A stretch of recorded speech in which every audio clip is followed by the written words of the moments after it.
Você já orou por um terrorista hoje? Foi essa a pergunta que a cantora Ana Paula Valadão colocou na legenda de uma postagem do seu Instagram, junto com um vídeo de um ex-membro do grupo terrorista Hezbollah. E a gente vai ver esse vídeo aqui e vai nos fazer refletir. A gente tem acompanhado as notícias desta guerra, triste episódio da humanidade, com milhares de vidas ceifadas, e nós às vezes, como cristãos, ficamos sem saber direito nem como orar em relação a isso. A gente muito vê falando que temos que orar por Israel, e é verdade. Mas, e do outro lado? A Palestina, os terroristas, os inimigos do povo de bem, o povo de Deus, por assim dizer. Então, a Bíblia nos ensina coisas.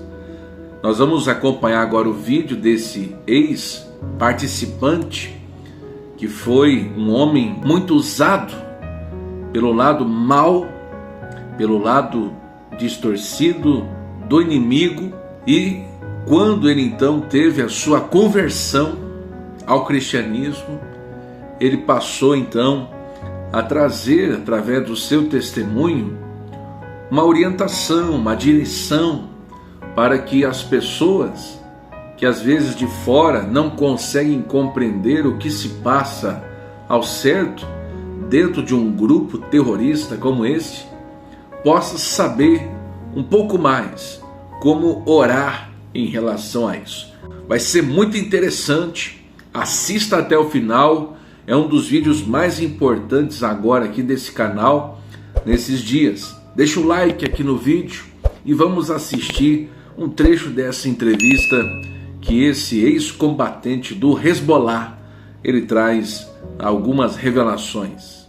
What is the mindset of these Hezbollah fighters, and as they anticipate a war with Israel, or as they say, the Zionist entity, and how can we pray?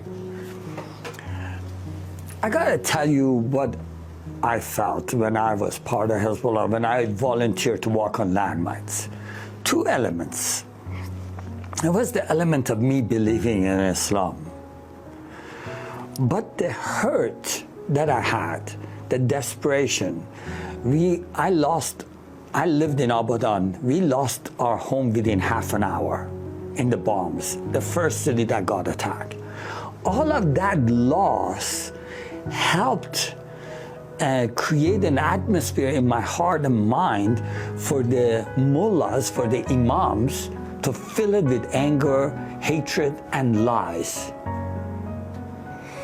So when people go to war with Israel, there is all of their pain of having lost cousins, having had nothing to live for, the normal things you hope for your children. Most of these people don't have that, don't enjoy university for their children and all these things. So that is part of the problem. But that is used by the mullahs, by the imams, to turn that into a hatred against the Jews and say, America is at fault, then Israel is at fault, this is at fault, that, and then gets them all riled up. Allah wants you to do this. And I want to challenge the body of believers to have a heart for all these people and pray peace and revelation.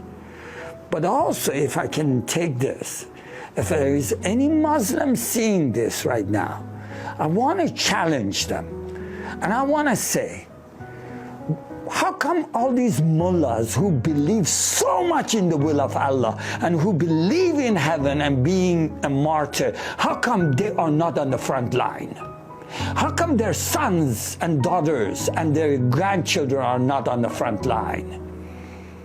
And I want to challenge every Muslim to not be deceived by the lies of these bunch of liars that are in only for money.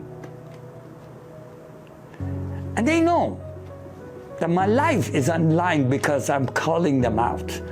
But I'm speaking the truth, and they know it, the Muslims know it, and they should give up on their lies. They should sit down and ask God, the God of heaven, the God of Abraham, the God that sent so many prophets to them like Moses. Ask him, what is your will? Reveal to us your will. If Muslims are hearing, if the Christian body is there, we should pray that they would ask this question and their eyes would be open to the lies of the governing body that is just self-centered because their own things. They're layering their pockets with millions. They're not in for the Muslim people. And that they know is true because I was one of them that lived under that. So we can pray for revelation and for the blindness to go away. E aí, qual a sua opinião em relação a isso, hein? Interessante as colocações que ele faz, tanto se dirigindo aos cristãos, que não devemos esquecer de orar por esses inimigos, e também como ele fala em relação aos muçulmanos. Por que aqueles que são os mulas, que é os líderes, como se fosse no caso do cristianismo, os pastores que dirigem o rebanho para viver a fé, os mulas são como se fossem então os pastores que levam o rebanho do islamismo a cumprir as ordens de Maomé e querer agradar Alá. Por que eles que dizem que existem promessas de virgens no paraíso, de recompensas não sei do que, por que eles que falam isso, dessas tais promessas, não se colocam então logo à frente nas primeiras linhas do combate? Então ele dá essa colocação. A Bíblia diz para nós, irmãos, em Mateus 5, o desafio de viver o Evangelho é grande. Tem pessoas que às vezes escolhem só algumas partes da Bíblia para poder viver, mas nós temos que olhar a Bíblia por um todo. Em Mateus 5,43, ouviste que foi dito: amarás o teu próximo e aborrecerás o teu inimigo. Eu, porém, vos digo, Jesus falando, amai a vossos inimigos, bendizei o que vos maldizem, fazei bem ao que vos odeiam, e orai pelos que vos maltratam e vos perseguem, para que sejais filhos do Pai que está nos céus, porque faz que o seu sol se levante sobre maus e bons, e a chuva desça sobre justos e injustos. Pois se amardes os que vos amam, que galardão tereis? Não fazem os publicanos também o mesmo? E se saudardes unicamente os vossos irmãos, que fazeis demais? Não fazem os publicanos também assim? Sede vós, pois, perfeitos, como é perfeito vosso Pai que está nos céus. Então eis o desafio de nós olharmos uma situação como essa, de encararmos seres humanos cruéis, da pior crueldade que nós temos visto dos últimos tempos, e ainda assim orar para que Jesus possa se revelar a esses corações perdidos e regenerá-los e salvá-los. Nem sempre é fácil viver o Evangelho. Se nós olharmos as notícias, alguns vídeos na internet, nós logo vamos começar a ser influenciados e a dizer: tem que morrer todos, queimar no fogo do inferno, serem destruídos e assim por diante. Mas você e eu, será que também somos isentos de qualquer condenação, somos bonzinhos, perfeitos. A Bíblia diz, por exemplo, em primeira carta de João, capítulo 3, versículo 15, quem odeia o seu irmão é assassino. E vocês sabem que nenhum assassino tem em si a vida eterna. Então é claro, eu espero que você me entenda bem. Não há uma comparação a se fazer com esses loucos, malucos do Hamas. Nem tem conversa. Mas, por outro lado, também precisamos compreender que assim como nós precisamos de Jesus para ser salvos, eles ainda mais. E o papel de um cristão, ainda mais nós que estamos distante, é então orarmos para que Deus possa visitar esses corações e fazer com que eles tenham a revelação de Jesus e abandonem essas práticas. Porque se forem mortos, assassinados com bombas e mísseis, outros virão, outros surgirão após estes que morrerão. Mas quando Jesus converter um coração, através desse coração convertido, outros passarão a se converter. Às vezes é difícil para a mente humana, para o homem natural, discernir isso. Mas foi o que aconteceu, por exemplo, com Saulo, que era um perseguidor de cristãos. Você que lê a Bíblia me entende. Ele entrava e colocava fogo nas sinagogas, destruía, matava, muito provavelmente crianças, mulheres. Era um assassino, era um sanguinário, era um justiceiro, era um extremista. E quando Jesus se revelou a Paulo, a luz que veio e que fez ele cair no caminho de Damasco, transformou ele no maior de todos os apóstolos e um grande ganhador de almas.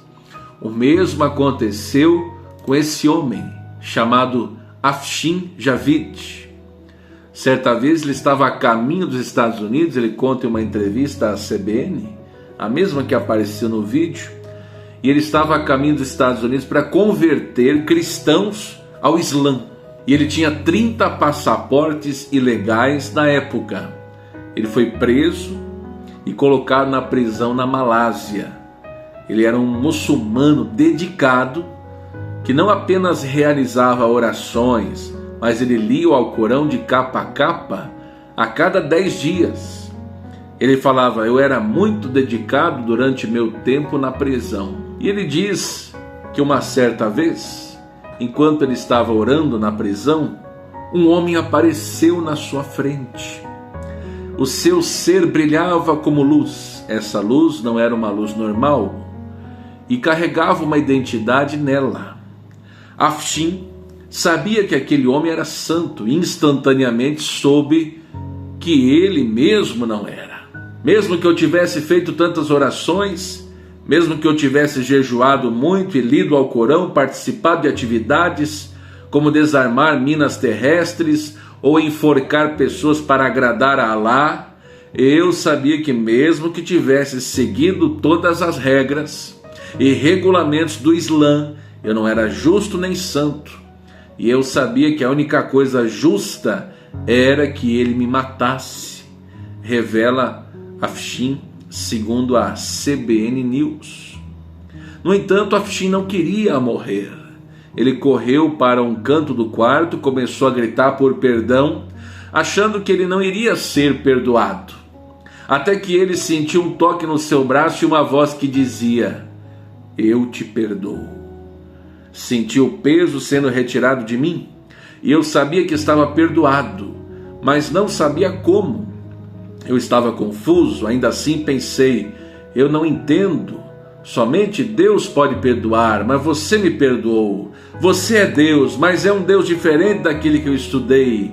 Isso não é Alá. Então quem é você que me perdoa? E ele disse: eu sou o caminho, a verdade e a vida. Continuou. Desse modo, Afshin ficou impressionado, pois muçulmanos oram para que o caminho seja revelado a eles. Ele nunca havia pensado que o caminho, a verdade e a vida eram pessoas, e todos eles são a mesma pessoa. Afshin então perguntou o nome desse ser e recebeu a resposta: Jesus Cristo. Foi como se alguém tivesse arrancado todos os meus ossos do corpo, e eu caí como um pedaço de carne no chão, e comecei a chorar. É como ser daltônico e de repente ver cores e perceber que o mundo é mais bonito do que você imaginava. E se me perguntarem o que tornou o mundo tão sem cor, é o ódio, a raiva que está no coração de todo muçulmano, concluiu. Deus salvou Afshin. Deus pode salvar também esse líder do Hamas. Pode salvar esses loucos que estão saindo também pelas ruas se manifestando em favor do Hamas. Nós, cristãos, devemos orar. Ó Jesus, revela-te a esses cegos, ignorantes na fé, que eles possam ter um encontro como Afshin teve, como Saulo teve, e outros já tiveram também, e não temos o conhecimento. Ore por essa guerra, continue orando, para que Deus se revele a quem precisa e a vontade do Senhor seja feita de uma forma especial. Deixe um comentário, um like no vídeo, se não é inscrito, inscreva-se no canal. Que Deus te abençoe, abençoe Israel, abençoe a Palestina e a toda a terra. Até o próximo.